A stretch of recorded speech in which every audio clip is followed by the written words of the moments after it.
오늘의 큐티 말씀은 다니엘 3장 19절부터 30절입니다. 제목 7배나 뜨거운 용광로 속에서도.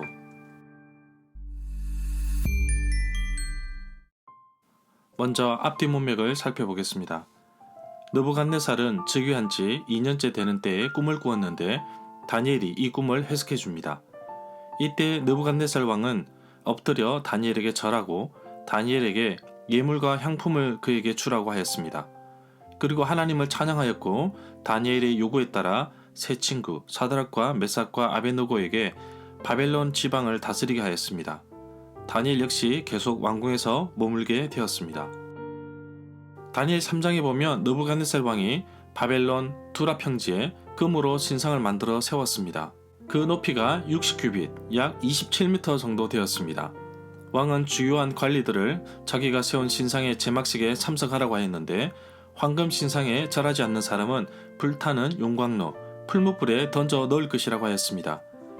그때 바벨론 지방을 다스리도록 임명을 받은 유다인들, 사드락과 메삭과 아베느고시 왕의 명령을 따르지 않고 왕의 신들을 섬기지 않았습니다. 그리고 왕이 세운 신상에도 절하지 않았습니다. 왕은 다니엘의 세 친구들을 불러서 마지막 기회를 주며 회유하였지만 그럼에도 불구하고 이들은 하나님을 철저하게 신뢰하였습니다. 혹시 용광로에 던져진다 하더라도 하나님께서 구원해 주실 것이라고 하였습니다. 또 구원해 주시지 않으신다고 하더라도 왕의 신들을 섬기지 않을 것이라고 하였습니다. 화가 잔뜩 난 왕은 용광로를 평소보다 7배나 더 뜨겁게 하라고 명령을 내렸습니다. 그리고 다니엘의 세 친구들을 용광로 속으로 던져 넣었습니다. 세 친구들을 붙잡고 있었던 사람들은 타 죽었으나 용광로에는 모두 4명이 있었습니다. 세 친구 외에 다른 한 사람의 모습은 신의 아들과 같았습니다. 세 친구들이 용광로에서 나왔지만 불에 탄 냄새조차 나지 않았습니다. 느부갓네살 왕은 하나님을 찬양하였고 천사를 보내어 하나님을 믿고 따르는 종들을 구원해 주셨다고 말하고 있습니다. 그리고 다니엘의 세 친구들을 바벨론 지방에서 더 높은 자리에 앉혔습니다. 문단을 나눠보겠습니다. 19절부터 23절은 용광로 속에서도, 24절부터 27절은 네 번째 사람의 모습, 28절부터 30절은 하나님을 찬양하는 느부갓네살 왕. 19절에 보면 느부갓네살 왕이 다니엘의 세 친구에게 화가 잔뜩 난 이유는 자신이 세운 금 신상에 절하지 않으면 불타는 용광로에 던져 넣을 것이라고 했으나 그럼에도 불구하고 왕들의 신들을 섬기지 아니하였고 왕이 세운 황금 신상에 절하지도 않았다는 것입니다. 왕이 회유하기까지 기회를 주었으나 끝까지 거절했습니다. 다니엘의 세 친구들이 이렇게 결심했던 이유는 모든 상황을 아시고 그 상황을 뛰어넘어 일하시는 하나님을 철저하게 신뢰하였기 때문입니다. 23절에 보면 다니엘의 세 친구들이 단단히 묶인 채 용광로 속에 던져졌다는 말은 이들이 어떠한 노력이나 행동조차 할 수 없었다는 말입니다. 다르게 말하면 모든 일을 하나님께서 이끌고 계심을 보여준다고 할 수 있습니다. 25절에 보면 다니엘의 세 친구 외에 또 다른 한 사람이 등장하는데 느부갓네살 왕은 놀라지 않을 수 없었습니다. 네 번째 사람의 모습은 신의 아들과 같았다고 말하고 있습니다. 이 구절에 나오는 신의 아들은 하나님의 아들 또는 천사라고 이해할 수도 있습니다. 27절에 보면 이 구절에 불이 능히 그들의 몸을 해하지 못하였고 라고 하였는데 세 사람을 풀무불에 던진 왕의 신하들은 불을 뜨겁게 하려고 기름, 타르, 아마 뗄나무를 더 집어넣었던 것으로 봅니다. 불길이 20m나 치솟았고 풀무 옆에서 구경하던 바벨론 사람들까지 번져 그들을 사르기도 하였다고 봅니다. 그러나 여호와의 천사 신의 아들이 세 청년이 빠져있는 불 가운데로 내려왔습니다.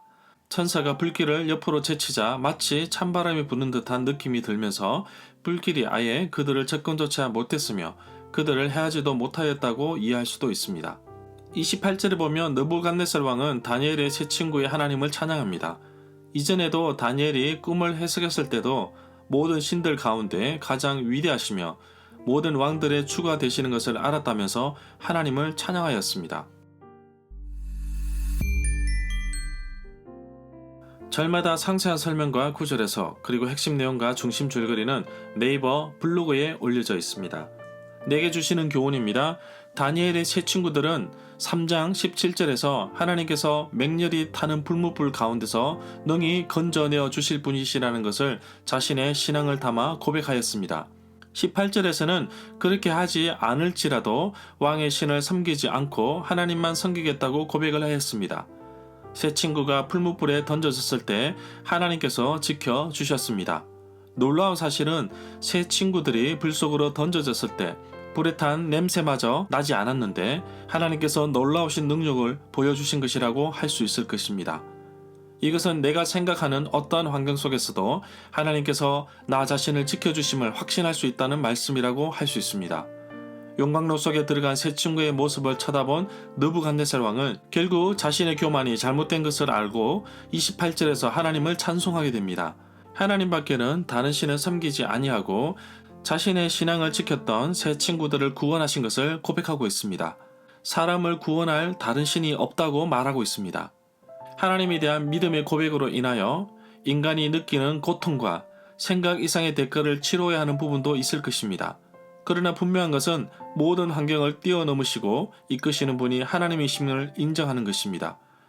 하나님은 자기 백성들이 신앙의 고백으로 인한 고통 중에 있을 때 지켜보고 계시며 또한 이길 힘과 피할 길을 주십니다. 그렇기 때문에 어떠한 환경 속에서도 내가 할 일은 철저하게 하나님을 신뢰하고 의지하는 것입니다. 느부갓네살 왕의 명령과 권유는 어떻게 보면 세상의 방식으로 살라는 세상의 도전으로 볼 수 있습니다. 세상의 방식대로 살지 않으면 손해를 보고 따돌림 당할 것 같아 보이나 우리는 세상을 이길 수 있습니다. 그런 이유는 예수님께서 세상을 이기셨기 때문입니다.